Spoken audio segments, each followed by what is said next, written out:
O parlamento alemão aprovou uma proposta histórica. Ao afrouxar o chamado freio da dívida, o país vai abrir a carteira e investir bilhões em defesa. Também em infraestrutura e proteção climática, mas com bastante foco em defesa. Uma quebra de paradigma em termos de regras de empréstimos que haviam sido introduzidas por Angela Merkel em 2009 devido à crise econômica de 2008. Por um lado, economistas apontam que a medida pode ter um impacto profundo na economia com possibilidade de crescimento de mais de 2 pontos percentuais por ano na próxima década. Por outro, estaria o país ciente de que os próximos anos, com Trump de um lado e Putin do outro, são uma ameaça cada vez maior à segurança alemã e europeia? É o que vamos discutir a partir de agora aqui no DW Revista.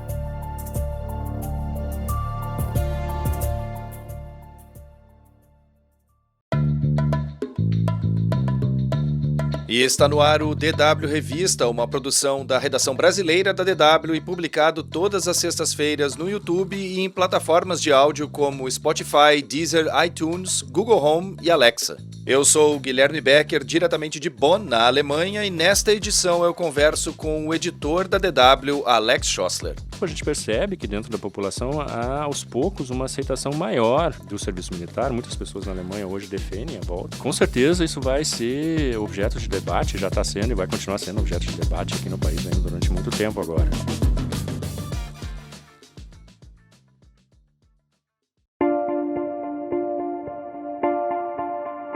Há uma clara mudança de clima no ar. A Alemanha volta-se para uma série de questões relacionadas à defesa, como o serviço militar obrigatório, a possibilidade de obtenção de armas nucleares e um consequente ostensivo investimento nas Forças Armadas. Alex, por que a aprovação do chamado freio da dívida é histórica? Olá, Guilherme. Olá, ouvintes. É um prazer estar aqui com vocês de novo. Bom, Guilherme, ela é histórica porque ela permite um endividamento, numa dimensão que nunca existiu, né, aqui na Alemanha. Você está se falando, é praticamente um endividamento ilimitado para financiar a defesa. O que é o freio da dívida? Ele foi introduzido na Constituição no primeiro governo da Angela Merkel, em 2009, justamente por esses mesmos dois partidos que agora estão querendo reformá-lo, os partidos conservadores e o Partido Social Democrata. A mudança que foi criada agora, ela permite que os gastos com defesa sejam praticamente ilimitados, né? E ela cria ao mesmo tempo um fundo para investimentos em infraestrutura de 500 bilhões de euros. E ela permite também que os estados, não o governo federal, mas os estados também busquem dinheiro, também flexibiliza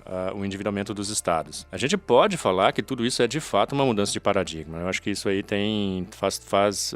a expressão faz todo sentido por aquilo que eu falei desde o começo ali, né? Endividamento não é exatamente o que se costuma fazer aqui na Alemanha.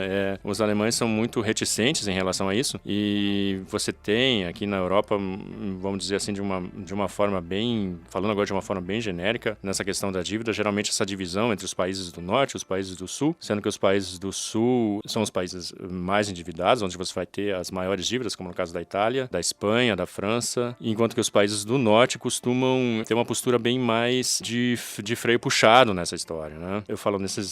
Quando eu falo nos endividamentos, eu estou falando percentualmente, né? Em valores percentuais ao PIB.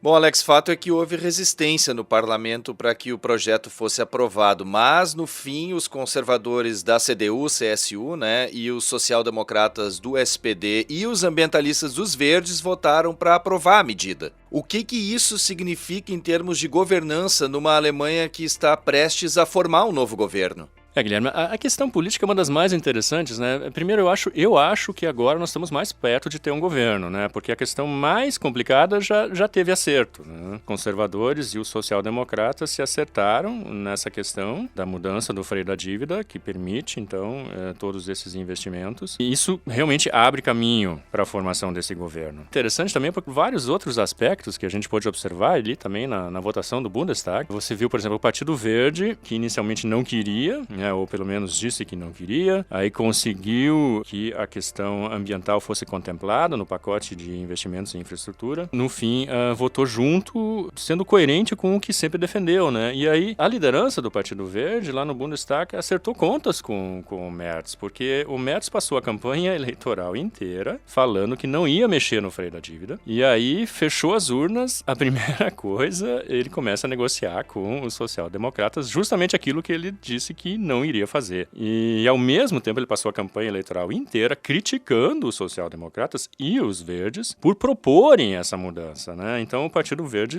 lembrou isso durante a votação no Bundestag. Ele lembrou de uma forma bastante incisiva, né, que o Merz estava agora pedindo ali a aprovação daquilo que o Partido Verde sempre defendeu e que o Merz, durante a campanha eleitoral, rejeitou e criticou nos outros. Também a postura do Partido Liberal, que deixou a coalizão anterior, né, quer dizer, acabou com a maioria do governo do Scholz ao deixar o governo, justamente porque não queria reformar o freio da dívida. E acabou sendo o partido que pagou o preço por tudo isso, digamos, o preço eleitoral, porque o preço eleitoral de ter acabado com o governo por causa disso, por causa dessa questão que agora foi aprovada. E eu digo o preço eleitoral porque está saindo do Bundestag, né? Não vai estar representado na próxima legislatura. Então tem esses aspectos políticos que são de fato muito interessantes. E em termos econômicos, Alex, o que significa a aprovação do freio da dívida? Bom, do ponto de vista econômico, eu acho que a primeira coisa que a gente tem que destacar é que a economia da Alemanha está, de fato, numa situação bem difícil, né? Já é o terceiro, são 2 anos de recessão e esse está caminhando para ser o terceiro. Nós tivemos aí agora, nesses poucos dias, anúncios de empresas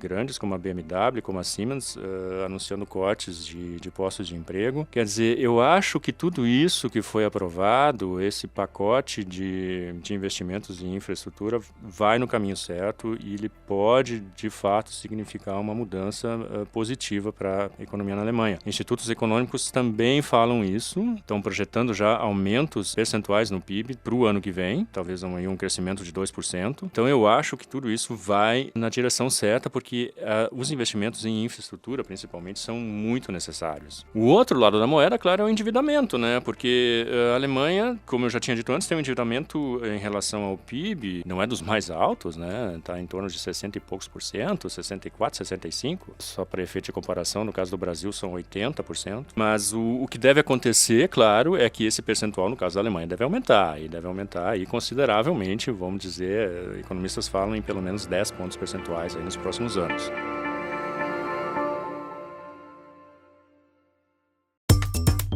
Antes de seguir com esse episódio, eu queria lembrar que o DW Revista pode ser acessado por meio de plataformas como o Spotify, onde basta procurar pela playlist DW Revista. Além disso, tem no Deezer, iTunes, Google Home e Alexa. Em tablets ou celulares, é só baixar o aplicativo Google Assistente para Android ou iOS.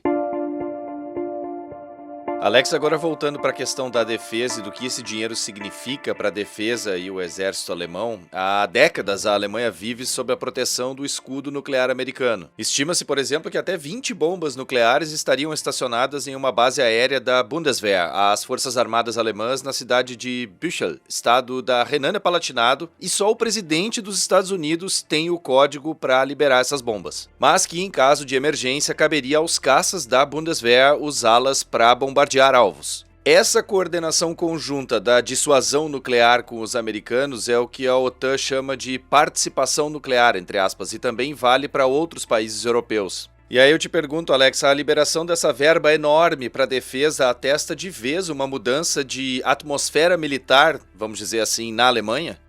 Existe de fato uma mudança de clima em relação à questão da defesa, e não é só na Alemanha, né, Guilherme? É na Europa inteira. Tem aí dois aspectos que a gente tem que considerar. O primeiro é a guerra na Ucrânia, que mudou completamente a maneira como os europeus estão encarando a defesa. E o segundo é o governo Trump, que tem dado sinais de que, né, não quero afirmar nada aqui, mas tem dado sinais de que, os europeus têm que fazer mais pela sua defesa. Então isso criou um clima completamente diferente, isso mudou completamente o clima aqui na Europa. Uma das questões que se fala, que se discute muito, é isso aí mesmo que tu mencionou, que tu acabaste de mencionar, a questão das armas nucleares, que a Europa até aqui, a Alemanha pôde até aqui sempre contar com as armas nucleares dos Estados Unidos como um efeito de dissuasão, né? Há cerca de 20, calcula-se que haja cerca de 20 armas nucleares americanas nas bases aqui no estado da Renânia-Palatinado, que não é muito longe daqui onde nós estamos. Esses números não são oficiais, é uma projeção. Hoje cresce a dúvida de que a Alemanha possa contar com esse efeito dissuasivo das armas nucleares americanas, e aí a questão é, bom, então, quais seriam as opções, né? As opções se voltam daí, basicamente, França e Reino Unido, que são outros países europeus. Já que a Alemanha não tem armas nucleares, a Alemanha não pode ter armas nucleares, entre outras questões por causa do Tratado da Reunificação, mas também a Alemanha é signatária do Tratado de Não Proliferação de Armas Nucleares. A França tem, mas, por um lado, não é a mesma quantidade dos Estados Unidos, não é o mesmo tamanho, o arsenal francês também são projeções aí 290, ao passo que os Estados Unidos têm mais de 5 mil ogivas, e também são tipos diferentes de armas nucleares. A Alemanha não tem armas nucleares, tem essas armas nucleares americanas que estão estacionadas aqui. Para serem usadas, elas precisam da aprovação do presidente dos Estados Unidos e do governo alemão. E essa é uma diferença em relação à França. O Macron falou agora ainda recentemente que a decisão sobre sobre o uso de armas nucleares francesas cabe apenas ao presidente da República Francesa. Então essa já é aí também uma outra diferença. Além disso, a questão, a dúvida, né, toda essa dúvida que cerca o uso de armas nucleares americanas para dissuasão está relacionada com Trump. A gente não pode descartar que, por exemplo, na França, a Marine Le Pen venha a ser presidente nos próximos anos, né? E aí como é que fica? Quer dizer, então essa mesma dúvida que existe hoje em relação aos Estados Unidos existiria então em relação à França. Então é uma questão, a questão das armas nucleares é uma questão bastante complexa aqui, com a qual não tem exatamente uma solução até agora, né? Que está sendo debatida. Bom, e não é de agora que o clima em relação às Forças Armadas está mudando, né, Alex? Há uma série de questões que têm levado a Alemanha a projetar uma reforma completa das Forças Armadas. O pacote aprovado aí pelo parlamento alemão abre caminho para investimentos nas Forças Armadas alemãs, né, que estão bastante sucateadas. Em 2011 também foi um governo da Angela Merkel, no segundo governo dela, encerrou-se a obrigatoriedade do serviço militar. Desde então, os investimentos nas Forças Armadas também foram bastante reduzidos. Se a Alemanha tinha um exército de 400 mil soldados na época da Guerra Fria, hoje são 180 mil. Aí para você ter uma ideia de como os investimentos foram reduzidos. A Bundeswehr também se desfez de muitos quartéis, se desfez de uma grande parte da infraestrutura, também pessoal de treinamento para recrutas.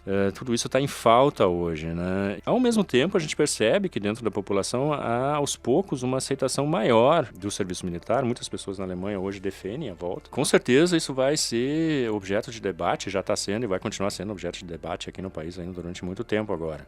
Ao mesmo tempo em que os investimentos nas Forças Armadas, então agora com esse pacote, devem aumentar consideravelmente nos próximos anos, né? O ministro da Defesa, o Boris Pistorius, que provavelmente não vou dizer provavelmente, mas tem grande chance de ficar no cargo, porque ele é muito popular e ele é do partido do SPD, que vai continuar no poder. O ministro tem defendido já faz muito tempo, né, que se elevem os investimentos e que se tornem que as Forças Armadas alemãs sejam capazes de cuidar da defesa do país. E eu acho que essa discussão vai continuar e com esse pacote aí de financiamento que foi aprovado, com esses recursos que foram aprovados agora, isso deve se tornar, eu acho que é para esse caminho que a gente vai, isso deve se tornar realidade nos próximos anos.